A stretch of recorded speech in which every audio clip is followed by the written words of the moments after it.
Hello, mambo vipi? Karibu kwenye channel yetu, channel ambayo inakuletea vitu moto kila siku. Na leo moja kwa moja tunakwenda kwenye stories za town, sehemu ambapo tunahabarishana zile trending stories zote zinazojiri huko kwenye mitandao ya kijamii.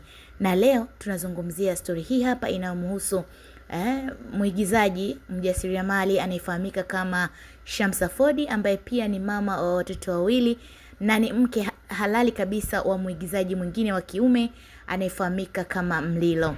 Na mwingine tunayemzungumzia ni mwigizaji pia mwanamuziki na mjasiriamali anayefahamika kama Rose Ndauka.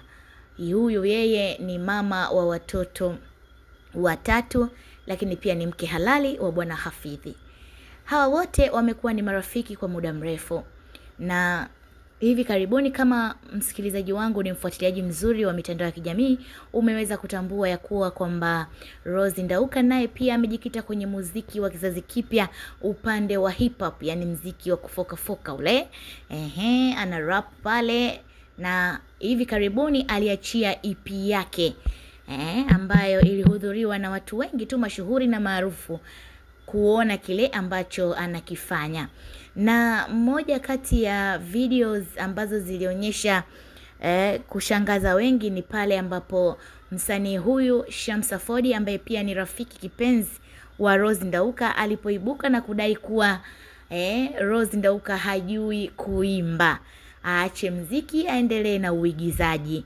Kauli hii ilitafsiriwa tofauti na watu wengi sana kwenye mitandao ya kijamii, haswa ukizingatia siku ya EP hii ya Rose Ndauka. Huyu Shamsa Ford alikuwa kimbelembele kweli, na alikuwa akishangilia sana siku hiyo, akimshangilia rafiki yake wakati anaperform jukwaa la EP yake siku hiyo.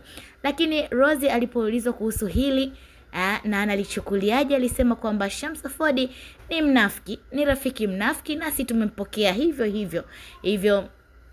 Kama anasema mimi sijui kuimba, tuachie watu wanaojua mziki wao ndio waseme, lakini si Shamsa, tunamfahamu ya kuwa ni rafiki mnafiki. Na hii ndio ilikuwa story ya town siku ya leo.